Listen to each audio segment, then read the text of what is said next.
Well, good morning, DC United fans, and thanks for joining us on another episode here of Tried and True, the morning after show presented by Heineken 0.0. I'm pleased to welcome in friend of the show, James Lambert, this morning to join me, John Lee, to break down last night's game versus Nashville SC. DC United coming back off the international break. Big game at Audi Field, and well, it was a 0-0 draw, James, and good morning, and thanks for joining me. Yeah, thanks for having me. I'm happy to make my first appearance here after such an action-packed match, and there's lots of really to dig into today. But I'm happy to be here. Yeah, no, it was certainly not the 3 points we needed last night. As DC United rolled out probably the best lineup they could have last night. Obviously, both of us were in Nashville the last time these two teams played, and it sort of felt like we were hammered by injuries then as well. Yeah. I think the matches were very, very different, both in how they played out, but also I think the tactics. This match, in a lot of ways, felt like 2020 DC United versus 2020 Nashville, in the way that how negative Nashville played and how we were toothless, I suppose, and put there by some of our injuries. Yeah, the biggest chance of the game happened in the first 10 minutes. Ola Kamara hit the post, and really, if you missed that, you pretty much missed most of the scoring opportunities on the evening. Yeah, they claim we had a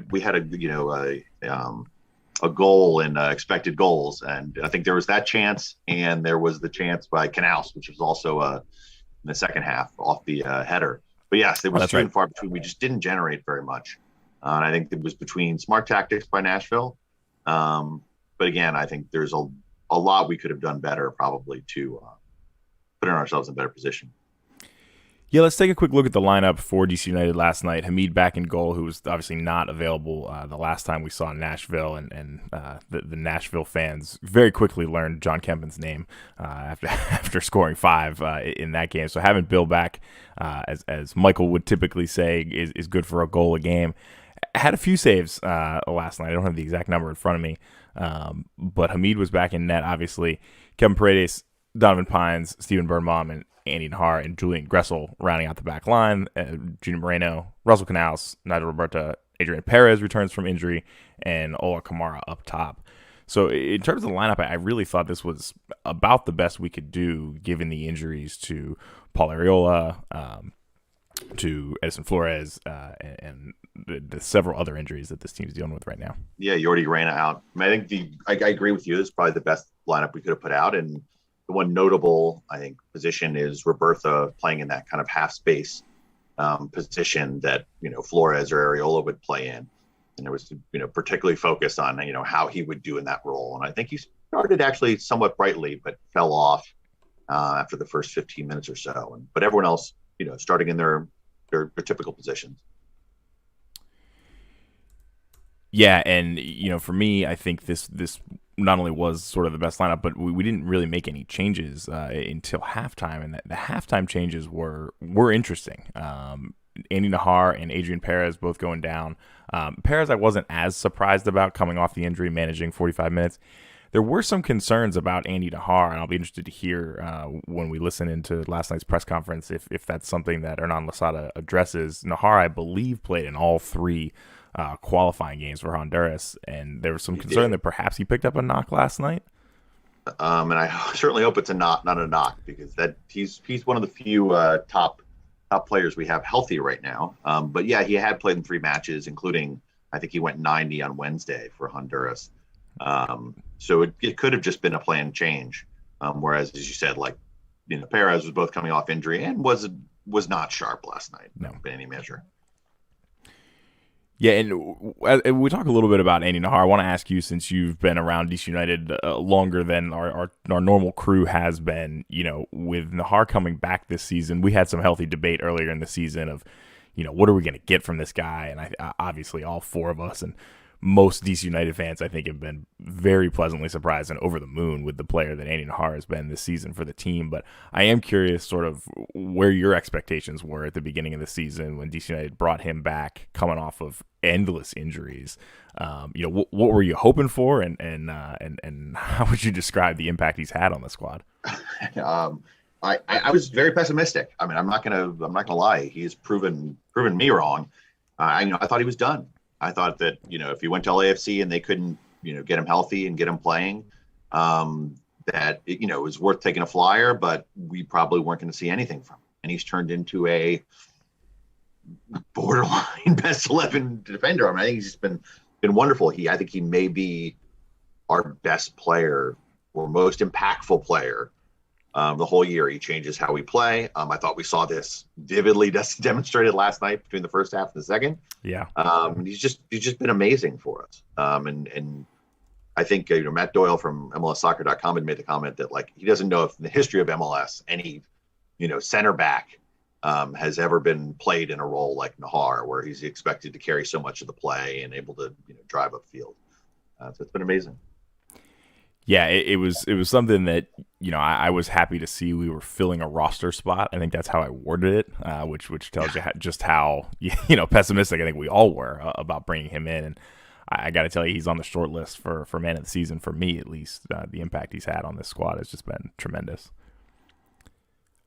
As we transition into the second half, before we leave the first half, I hate to do this. We don't do it often, but I have to bring up the officiating last night in the first half. There were a couple of shouts for it, at the bare minimum VAR checks on what could have been a clear and obvious error on a penalty committed by, I believe it was Dax McCarty. It ended up being awarded right outside the box. It happened right in front of us, and we didn't have too many good replays on it. The folks, our friends at Black and Red, who follow the game closely from the press box and were tweeting out, they thought it was a clear penalty and warranted a PK shout. Thoughts on I believe it was Ismail Elfath last night, his performance, and was there anything that was missed if you had a chance to go back and look?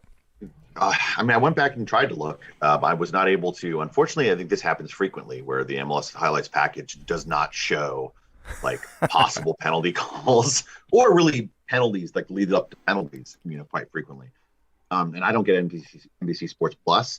I couldn't even record the match to watch it live. I thought it was a penalty. I thought it was a foul that may have started outside the box, but then he got some separation and it happened again in the box.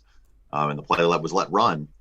And I also thought the play where there was a set piece and Birnbaum was just lit up in the air by a defender who was not even really looking at the ball. I thought that also could have been a penalty very easily because I thought Birnbaum was in a position to head it back across, but neither got looked at. And without further evidence and being able to see, maybe the explanation of why those weren't calls, I don't have a lot more to go on. But yeah, certainly live, I thought both could have probably warranted further review.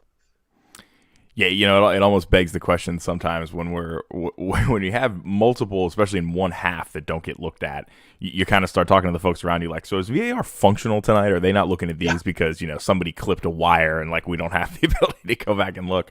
But in the second half, it did look like there was a clear listening period on a potential handball at the other end. I think there was two. I think the one that even took longer was after that scramble where Canals had the really good look, where he had the powerful header that Joe Willis saved.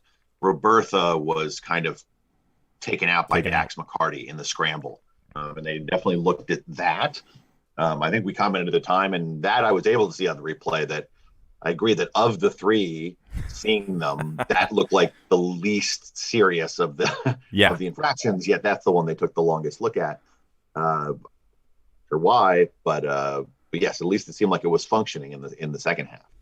Yeah, it'll be interesting to see if that's something that that Pro goes back and kind of breaks down at all this week. It's actually a segment I haven't followed closely this year, which is probably means we've been in better luck than perhaps we feel sometimes with close or non-calls. But they used to do a good segment where they'd break down a video review and why they did or didn't make a decision. So it'll be interesting to see if any of the calls from last night's game sort of make that cut. Yeah, and I don't think those calls, while they may have looked wrong in real time, I don't think they were egregious. And this came down to there's just not a match we did not create enough. It is a match that either team could have stolen a goal, but probably neither team deserved one by their play. so I'm not like steaming mad about about the calls on the field. No, I definitely don't think this was a game that was taken away from DC United by any means. And as we shift into the second half, we talked a little bit about the substitutions that took place, right on halftime with both Nahar and Perez exiting in favor of Joseph Mora and Chris Aduya-Chim. And I was a little bit surprised that it was a very fluid formation. We had some healthy debate as to what was actually kind of rolled out there in the second half. To me, it looked a lot more like a 4-man back line, but it was fluid. It was almost going into like 5 defending, but then 4 or 2 when they were trying to push forward. But they didn't create a ton offensively, and so it was kind of hard to see, what it ended up really being. What were your take? Well, yeah, I mean, my take between the first half and the second half, I thought, at least on paper, Nashville set up and matched us in kind of the 3-5-2, but defensively in the first half, to me, it looked much more like almost a 5-1-3-1 defensively, with McCarty sitting very, very deep. So McCarty sitting right in front of the center backs, right in front of Zimmerman, the center back, and taking away the interplay kind of in zone 14. So his job is to not let Perez and Robertha come underneath. And then Ta'anunga, who is nominally a defensive midfielder, was playing super, super high, and I thought was spying on Nahar in the first half. And his job was to make sure Nahar did not carry play. And it seemed both halves that Nashville, I think smartly, was forcing Donovan Pines and Junior Moreno and Russell Canals to carry play for DC United. And that carried into the second half. And I think that's one of the reasons I think you said that we saw this fluid formation is at both times, Canals and Moreno were clearly told to push much higher, which they needed to because they weren't taking that space in the first half. But we just weren't playing fast enough, and I think that was a function of personnel. Yeah. I think that we weren't seeing those balls released quickly when the ball turned over, and that was, frequently facing us with 9 and 10 men behind the ball for Nashville, and as you said, we weren't able to create much. Are there any changes that you may have made given the the choices we had available on the bench to try to spark something? Obviously, I was kind of calling for him last night for a while, but I knew it would be very late when Ramon Abilo came on, and he didn't come on until the 87th minute. And honestly, I don't think he made that much of a difference that late in the game, not given a whole ton of time. But that's about it. I mean, Felipe was potentially the most attacking remaining sub, or Griffin Yao. There was not much on the bench. I mean, No. I made the comment before the show that, Yamil Assad did not make the bench, which does not bode well for his, future at the club. Moses Nyman also didn't make the bench. And those are players which could have at least, offered possibly some solutions. But yes, I don't think there was much we could have done given the players we have out there. Once you pulled Nahar to generate very much. I think that both teams, their tactics were fine. And I characterize this match a lot as the effort was there, the tactics were there for DC, but the talent just not. And it's disappointing to see. But I mean, I think that's almost like a microcosm of the year in many ways, when coming up against good teams like Nashville. Yeah, and it definitely opens some questions about sort of what DC United will do next as they come into just an insanely busy period coming up. Before we dive into the next couple games, we do have the recording of last night's post-game press conference with Hernan Losada. So let's flip over there. We'll listen to what Coach had to say after the game, and we'll be back here in just a moment. Yes, I can mention that Nashville is a team with a lot of draws. Yeah, it's fine. It's a team with a lot of draws. Team who is always looking for a good defensive organization, and it's a team hard to break. So knowing that, we knew that it was more a matter of efficiency And if you see our chances, and of course they also had the chances, but after 4 or 5 minutes, Ola hit the post. And I think on the second half, the chance with Russell is a huge chance, a free header, a half, 2 yards from the goal. So you need to put those opportunities in the back of the net if you want to win against a team like Nashville. But on the other hand, it's a tough opponent. It's a team who's always organized. It's very hard to break. And on the other hand, we didn't have too many options tonight. When you see we are missing the only 2 DPs we have. We are missing Jordi Reina, and that's about creativity. Adrian Perez coming back from a long-term injury, playing after 3, almost 4 months. It's a lot of advantage compared with a team like Nashville. So we are not happy with the point. I'm not happy with the point, especially at home. We are always playing to win. But at the end, it's a point and we need to take it, try to stay positive and move forward to the next game that is coming in only a couple of days, home against New England. Thank you, Coach. We'll go to Steve Goff first. Hey, Hernan, thanks for your time. It seemed the team was pushing and pushing, but there was a little bit of frustration trying to break down Nashville. What were some of the ideas or improvisation that maybe you wanted to try to crack them open? Well, based on our game plan, we never improvise because we are always trying the same things and we always have the same principles. But based on our starting lineup, yes, we are every single weekend improvising, because I don't remember 2 weekends in a row where we could play with the same starting 11. So that's very frustrating.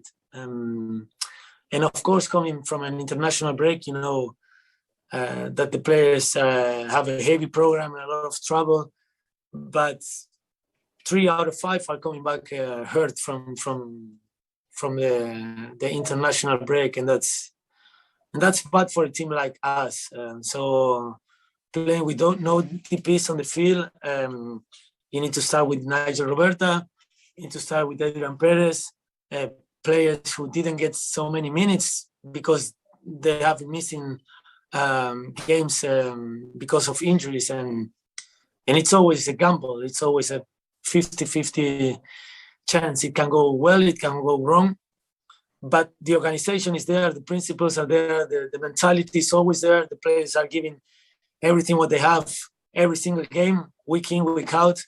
I think we are in a spot where, based with they are comparing with the start of the season and comparing with the roster we have is huge, is incredible, and still 5 games to go. And once again, I tell you, we don't have nothing to lose. There is absolutely no pressure in this team, who is overperforming and is doing great things with limited resource. So happy with the point, no, but happy with the mindset of the team. That's always something to respect. We'll go back to Steve. Hernan, this was the start of 5 games in 15 days. How difficult do you foresee this being, managing minutes and keeping people fresh and also getting results that you're going to need? Yeah, I can manage because I don't have enough numbers. And today, for example, many players who were on the bench, they were not 100% fit. So they also had limited minutes. Even players who started tonight, like Andy, like Nigel, like Adrian, they all were players, even Kevin, who completed the game, but on paper was a player who was not able to play 90. So now the games are coming one after each other, and I don't have enough players to rotate. So many players we will have to go through fatigue. We will have to play being tired, not being 100% recovered, and it's just about being tough, being strong enough to survive, and try to get points, especially at home, knowing that we are a good home team, that with our fans we always can run the extra mile and give something more. So every point is going to count. It's going to be close and tight until the end.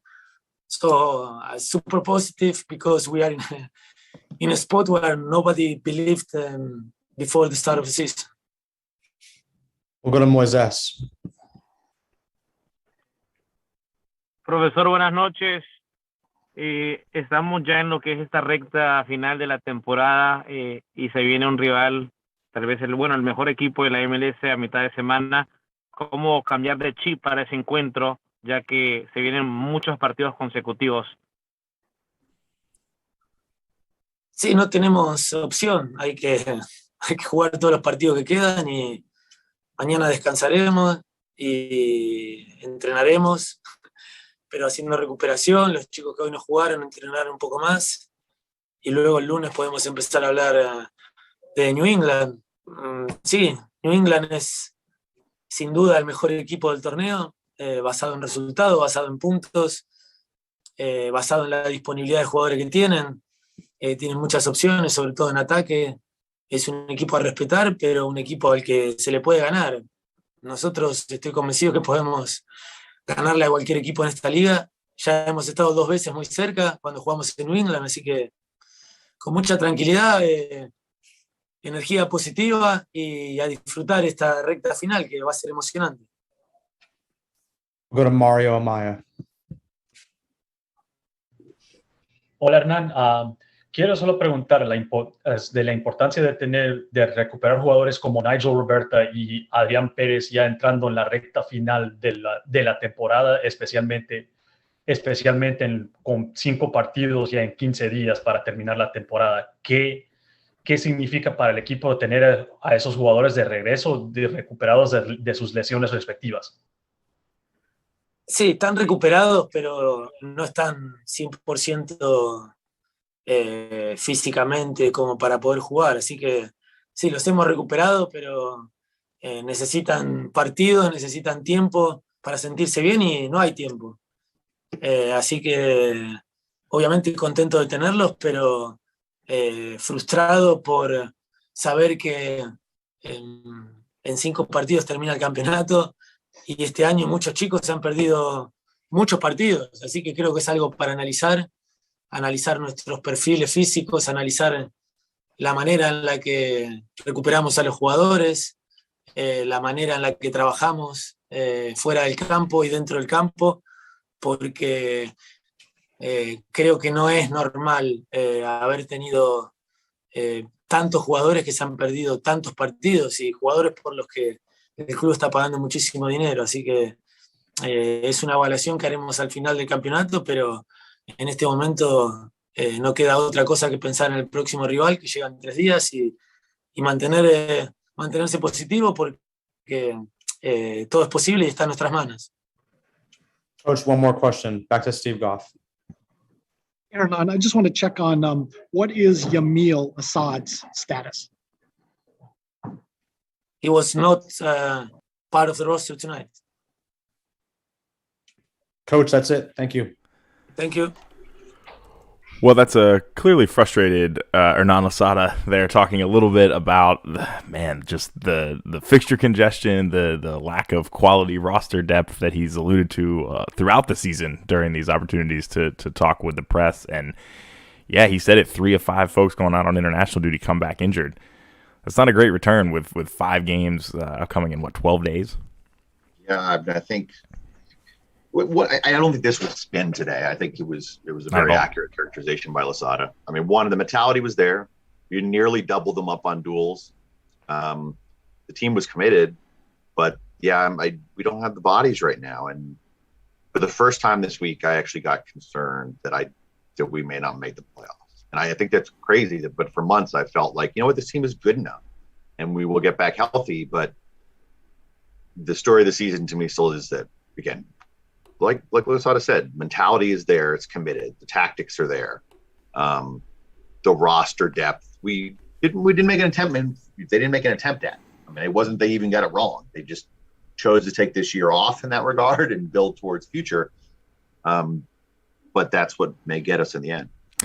Yeah, and I think that's something that, Losada he refers to that quite a bit, that, he felt like coming into the season, we knew we didn't have the depth to really make a run. He kind of set our expectations early in the season to not even make the playoffs. And so to be here, I truly think he's genuine when he says, we're in a great position given the roster that we have. That's something that Sam brings up regularly when we're largely frustrated about a result or about a tactic we rolled out. It's very true. That's something Losada said all season is, this is the year to build the style for this team, kind of build the identity, and hopefully this offseason we're able to spend smartly, if not largely, on a couple of real playmakers to position for the future. And I also think looking around the league, it's not surprising to see well-established teams that have culture and depth, like Seattle, now New England, Kansas City in the West, doing well because they can bring on those players that understand their roles very well. And we're in year one of this project and not at that point. And the backloading of the schedule, like most poor MLS decisions, the ones that they get the most wrong is only driven by business and was not driven by the sporting side at all. And all the managers are frustrated with it. And rightfully so. I mean, I fear that as a fan of the league that we're going to have, several key stars injured for the playoffs because they will have had played, 6 games in 3 weeks in the run up to the playoff period. And all throughout the world, with World Cup qualifying going on right now, the long travel periods, and many guys we talked about, Andy Nahar being one of them, that's putting in a lot of minutes in a tough CONCACAF qualifying region, flying all throughout the Americas. That adds to it as well. Yeah, and so I don't have much criticism. I mean, I'm disappointed, but disappointed in the same way I see from Losada. Again, like duels, we were good tonight. We were committed. We cut off all service into Mukhtar and Sapong. They were like, you look at their passing chart, they're hanging out there by strings. We did what we wanted to. I even thought we earned a lot of set pieces in dangerous areas against a team, Nashville, who isn't very good on set pieces. And I think one of the things we failed at is we were not very good at taking advantage of those, which could have made a difference in a match like this. But I'm not sure what other buttons you could push in this situation other than like some of the players aren't quite good enough against some of these better teams to be the game changers that we need. Yeah, I think that's a really important point. Defensively, CJ Sapong was pretty quiet yesterday, and that's abnormal for him against DC United. He's one of those guys who's always scoring. I mean, he wasn't as clearly as in witness protection as Yamil Assad apparently is, but that was he was very, very quiet. I mean, that was a burning quote. Wow. Yeah. There's been some fun banter between Stephen Goff and Hernan Losada this year, but that's definitely one of the better answers of, he wasn't inside. Speaking of press conferences, we'll hear from Donovan Pines real quickly here before we wrap things up with this game and take a look at the crowded Eastern Conference standings. Donovan, season's getting short now and all results are big. How do you take this draw at home? Is it satisfactory? Is it disappointing? Where does it sit with you and the rest of the guys? I mean, of course, like we don't want to tie, we don't want to draw, but there's still points on the table, so we're just gonna keep rolling with the punches and play every game like it's our final, and try to get as many points as possible to put us into playoff contention. We'll go to Jose Umania. Hey, Donovan.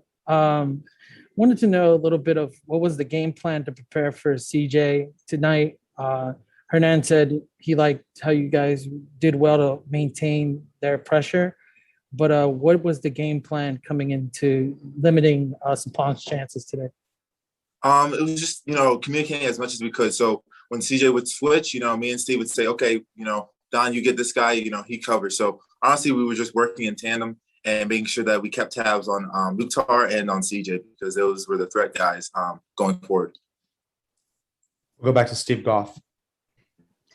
Donovan, how difficult or frustrating was it trying to break down this Nashville team, which is just very organized, very disciplined, and would have obviously was happy getting a point on the road. What was it like trying to get through all that? Yeah, it was tough. I think at times we were working it pretty well, but I think we were rushing it sometimes. But I think they were just a good cohesive side defensively, and that's why they're at the top of the table. I think they're just a good defensive team overall. But we're going to keep working together and keep trying to figure out how to go forward. And playing against these hard teams right now is helping us in the long run for this last stretch of games. Go back to Jose Umania. Donovan, you kind of mentioned it there. This is the first of a stretch of 5 matches in 15 days. What's the mentality with you and the rest of the locker room heading into this stretch? Hernan said it. Some of you guys may have to play fatigued, but because of the lack of numbers, what are you guys' mentality heading into this stretch? I think we have open mentality. We have nothing to lose. I think we're just going to go out and just do whatever we can to get as many points as possible. I mean, at this time, it's kind of do or die. So we're going to play every game like it's our final, like what I said, and keep digging deep, and hopefully we can get into the playoffs and win. That's it, Donnie. Thanks, man. All right, no problem. Take care, guys. Do or die, says DC United center back Donovan Pines about DC United's mentality over the next crazy stretch of games here, 5 and 15 days. James, your takeaways from Donovan's press conference? Well, I always think Donovan's a smart guy, so he doesn't give us much in press conferences. But I think he I liked a little bit of insight again into how they were looking at Sapong and Mukhtar up top, and I think they did a good job of that in the match. They know what they're up against. I do think it will be interesting when they say take it one match at a time. I'm really not sure from a management perspective if they can do that. I don't know if they have the bodies. And I think we probably need 6 or 7 points to get in from here on out. And they may have to concentrate on some of the matches that they feel are winnable versus the ones that they feel like they don't have as much chance in to get those points. And it's unfortunate that may have to be the case, but that's probably how I'd approach it, I suppose. Yeah, and you're leading us right into where I want to go next. But before we do, let's put a bow on last night's game by awarding our man of the match. The team did give one last night. It was Donovan Pines. It was one of his first man of the match performances of the season, if I'm recalling correctly, at least from the team's perspective. For me last night, it was tough. There were a lot of players, I think, who were playing very well defensively, obviously shutting out a team like Nashville that didn't necessarily come in looking to take 3 points. But as we talked about, they do have some offensive threats, especially against DC United. So one of the guys who really stuck out for me last night was Junior Moreno. I thought he put in a really tough performance, made a lot of key tackles, a lot of key interceptions. And so for me, I'm going to go with Junior Moreno last night. Who do you got? And I'm going to go with Andy Nahar, who only played 45 minutes. So that tells you what I think about this match in some ways. I thought he was really the only player on the field, in our 90 minutes that was bright and that was looking to push play. And his side was the more dangerous side in the first half, and his absence was glaring in the second. It's a little bit tongue in cheek to do that, but I really do. I feel like he was the only plus player on both sides of the ball last night. As you said, there were a lot of plus players defensively and not as many going. Yeah, who scored would actually agree with the team. We like to reference them every once in a while. 8.1 score for Donovan Pines. That's 1 full point ahead of the next best player on the pitch, who was Kevin Paredes, according to them last night. And it's actually Steven Birnbaum was a 7.2, Andy Nahar was a 7.1. So those are the highest ranked guys for the black and red, and Dax McCarty was the highest for Nashville, and Joe Willis were their 2 high scores. So, that's about right. And transitioning back into the road ahead, Wednesday night again at home against a New England team that's pretty much head and shoulders, at least in terms of points earned on the season, ahead of the rest of the league. What are you looking for on Wednesday night with very likely the same group of guys? Well, I'm hopefully looking for New England to rotate. Yeah. Bruce claims he doesn't care about the Supporters Shield, and he played all his guys tonight or last night. So I think that I hope they are sitting Carlos Heel and Gustavo Bo and some of those guys, which would help us. We're just going to have to be better, I think, converting on fewer chances, unfortunately. I don't think there's a lot we can do with the current players to generate as much as we were generating, let's say, in the last third of the season, where we look very bright at times, even on the road, even though we didn't capitalize as much on the road. I think they're just going to have to be more clinical to steal some points against New England. Yeah, no, I think rotation is key if DC United want to have a really good shot at this game. But I'll tell you, it feels like we've played New England an insane amount of times over the past couple seasons. With the COVID year last year, they ended up on the schedule more frequently than they typically would be, and we've played them close this year as well. I think.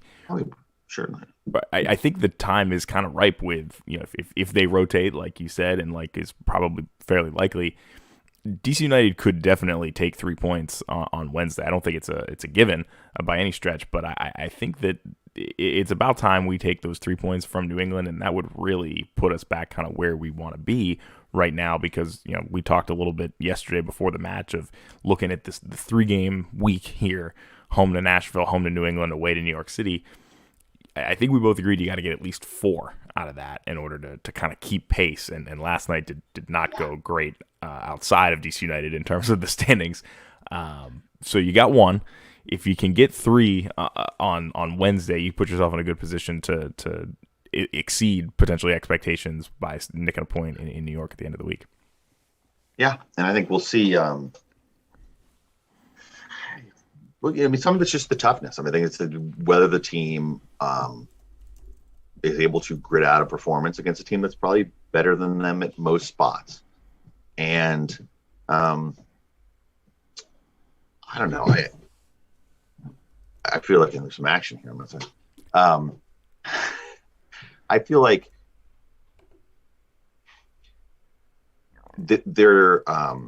we've needed to take advantage of our home matches. We've been so much better at home. And, the stats played out. MLS has the biggest road advantage. Road disadvantage or home advantage of any league in the world.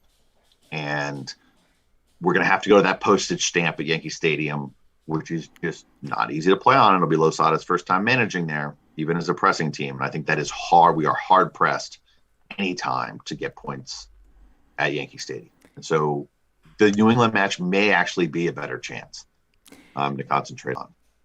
Yeah, I definitely agree with you with Losada's attitude about getting points at home. He was frustrated last night to not get 3, even given all the situations that the team's dealing with injuries and rotation and travel and the craziness that the whole league really is dealing with, although it seems like the injury bugs bit us early this season and it just hasn't let up. But looking ahead, another game to that New York City match, I wonder if that tiny field actually suits our non-Losada DC United team better than the previous Ben Olsen ones, and potentially even better than an NYCFC team that has barely played at Yankee Stadium this year.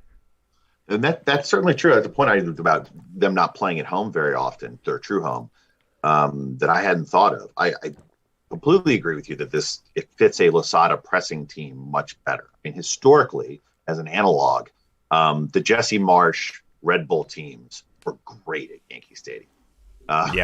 And it's because the counterpart kind of Patrick Vieira teams would try to play through them, and it was just playing right into their hands. And we'll see how they line up against us. But if they try to play through us in a tight pitch, yes, you're right. It could benefit us. But it's so hard to play soccer, up there of any types. And maybe it does line up for us to steal a point. They're flailing. I think we're going to learn a lot more about him when they play in the Hudson River Derby today at, both their home stadiums of Red Bull Arena. I believe it's actually a Red Bull home match. And the outcome of this match may determine who's really the New York team that on the outside of the playoffs looking in. Because if Red Bull wins, that puts them even with NYCFC and keeps NYCFC on the way out. So that we could be looking at a desperate NYCFC team come the weekend. Yeah, which will definitely be interesting. I'm doing a quick tally here. It looks like 5. This will be their 7th game at Yankee Stadium this season. Eighth game at Yankee Stadium this season. So they played more there than I thought. I know there was a lot of banter early in the season about the games they're playing at Red Bull Arena and sort of what that looks like, and then of course who brings a bigger crowd of in the four digits at best. But yeah, I mean it's always a tough place to play, and not being able to rotate a whole lot is it's going to make it challenging. As we look around the Eastern Conference. Alluded to last night perhaps not going as well as we'd hoped. We were at the Orlando game. DC United had a good chance to really solidify themselves kind of in the top three in the East, and they've dropped 4 points in the last two games, so they're down to sixth right now. And it's I can't remember a season when the East has been this tight with this many teams in the loop. 10th place Columbus is on 37 right now. And fourth place Orlando is on, or actually, I guess third place Philadelphia is on 46. So 9 points are separating 9 teams in the East. And I think if you look at the standings in the East, unlike many MLS years, a quality team is going to be left out this year. So either probably DC or Montreal or NYCFC, or even it could be Philly or I suppose Orlando is still in the mix there, but like those are all quality teams that are well managed and organized and have had pretty good years. I think the one exception is Atlanta, who had a terrible start to the year and now looked like they're solidly going to be in.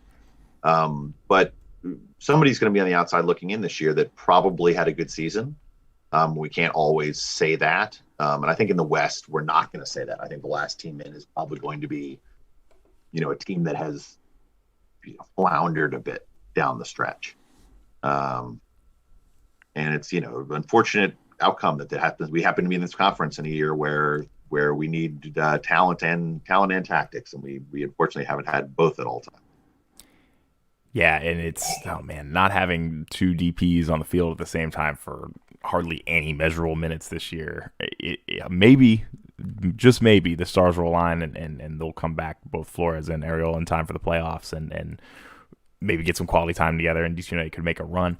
5 games left on the schedule for the Black and Red. They're sitting on 41. Knowing all the craziness about the Eastern Conference, what do you think the magic number will end up being to get into the playoffs? I think it's 47 or 48. I think they need 6 or 7 more points from the last 5. And I haven't done all the analysis on exactly like the cross. This year is also challenging in the East because while there's this like large segment of teams in the middle that are quality teams, again, well managed, well organized, you also have some seriously bad teams at the bottom. Yeah, right. I mean, Toronto and Cincinnati and Chicago, and even Miami really they've just been putrid most of the year. And so there's a lot of guaranteed points for teams that maybe there weren't in years past. So who you're playing is going to matter a lot in the schedule. I thought we saw last night. I don't think either Orlando nor Atlanta played particularly well last night, but they were playing poor teams and they won somewhat comfortably in the end. Yeah.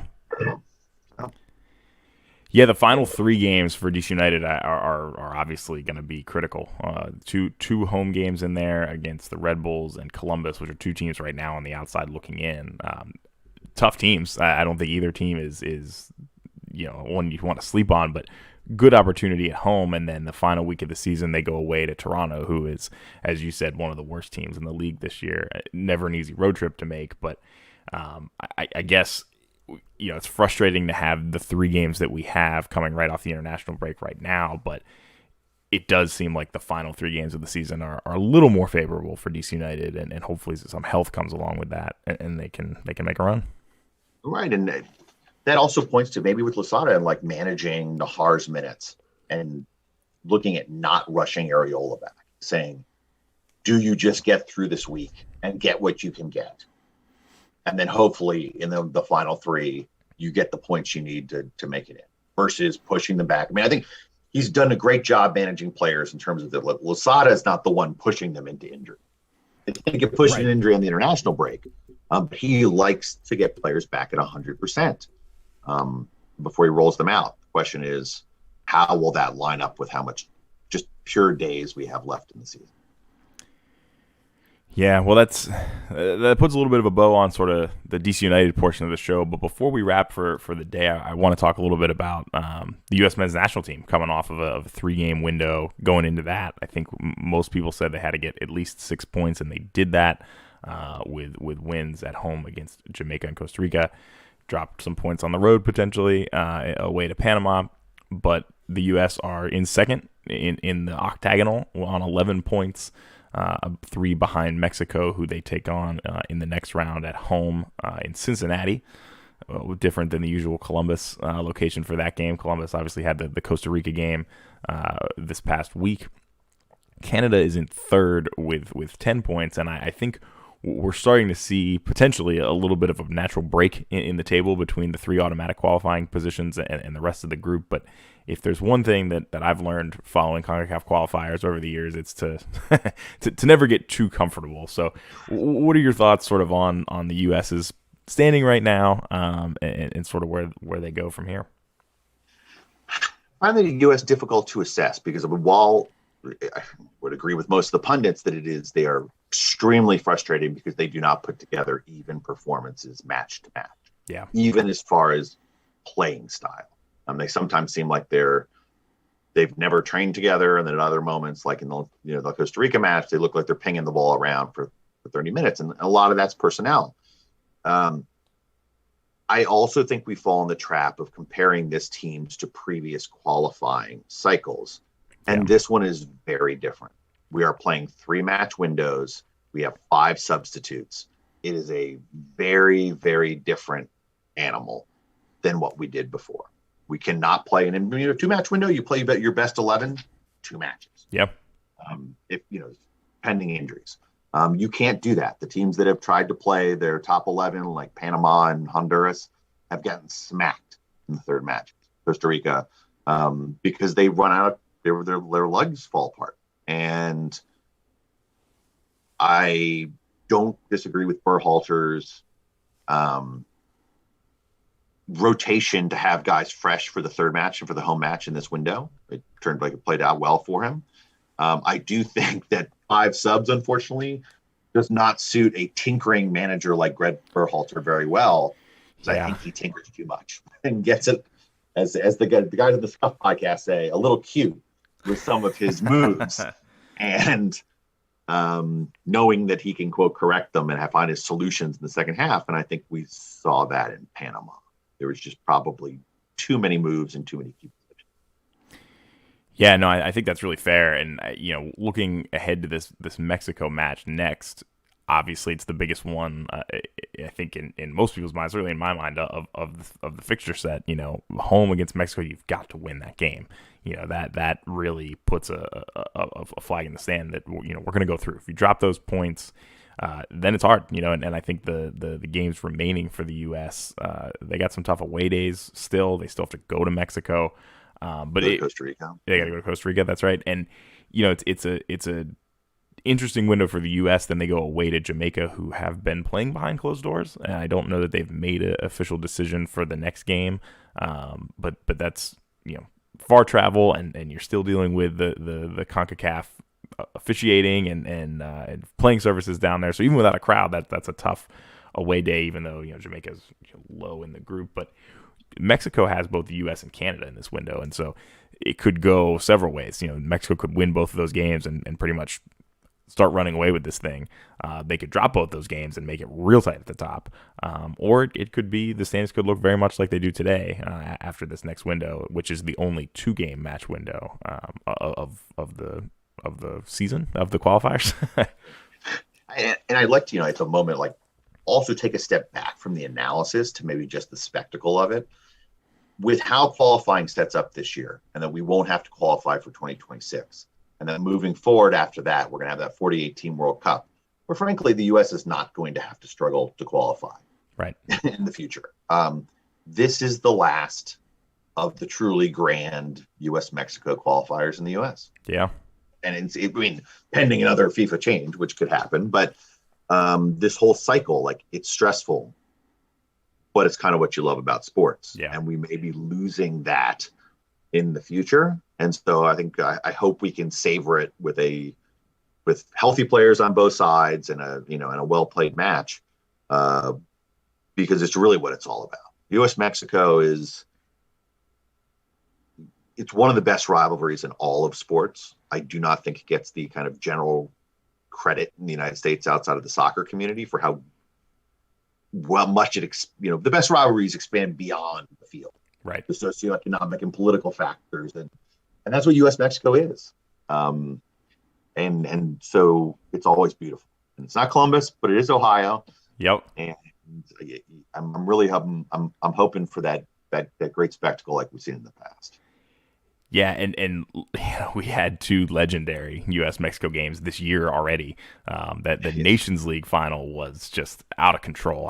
And you were there, man. I was at the Gold Cup final. You were at the Gold Cup final, which was also pretty awesome for slightly different reasons, But I think, like you said, with the spectacle that it is, the stakes, and potentially the last time. I mean, you almost wonder if it'll be a 0-0 draw just because we're so hyped for this game. But did you manage to land tickets for this one? No, I did not. So I went to Austin, young kid. So I have to space out my travel somewhat to go on the road. And I decided when I looked at the away stadiums that DC was less likely to play in Austin often in the future, whereas I know we'll play in Cincinnati and Columbus every year. Right. So hence I wanted to go see Austin in the new stadium. And how was that? Yeah, it was nice. The stadium's great. It's the atmosphere was fun because it was one of the few like full stadium pro US atmospheres you'll see in a club. Yeah. Great tifo. The supporters in Austin are very, very active and engaged. The stadium sits north of downtown. It's kind of almost like in kind of warehouses and office parks, which is a bit odd in some ways. In other ways, most of those warehouses seem to be full of breweries. Perfect. So that does very well for the supporters there. I mean, I think it's being as a great city and you're always willing to run across live music. It actually was the beginning of Austin City Limits that this match was leading into. So if we do get away matches in Austin, I would put that on your road trip list. Absolutely. It's a cool trip. Although I will plan to fly. That's probably too far to do a true road trip, right? Yeah. Last question I'll ask about qualifying for the U.S. There's a segment on Football Americas this week where they were talking about, at this point, have we seen enough? Has U.S. soccer gotten the scheduling and the venues correct this time around? And obviously, there's some missing data there. There's a couple games that have not been scheduled yet. If I'm doing quick math, El Salvador and Panama home are the 2 remaining matches that we don't have locations for, if I recall. I may be missing one. I think it's just those 2. But we've seen so far this year, you mentioned great pro-U.S. atmosphere in Austin. The Jamaica game was probably the best one to put there. Canada, maybe the other option you could put there. Any of the Central American countries or Mexico obviously would not be a good choice for Austin. But so far, what are your thoughts on the scheduling that U.S. Soccer's done in terms of locations and where might we see the final couple home games? Yeah, I mean, so I think there's 2 parts of it. One is size of stadium. I think putting them in these 20,000 seat soccer stadiums is the right size because you can mostly pre-sell to U.S. fans versus any of the teams. I mean, you're always going to have fans of Mexico and Costa Rica and, El Salvador come to matches. They're passionate.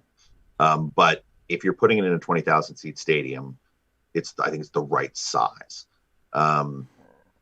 The only one they did not do that on, by the way, was Nashville against Canada. They got a decent sized crowd there, although it still looked kind of empty on TV.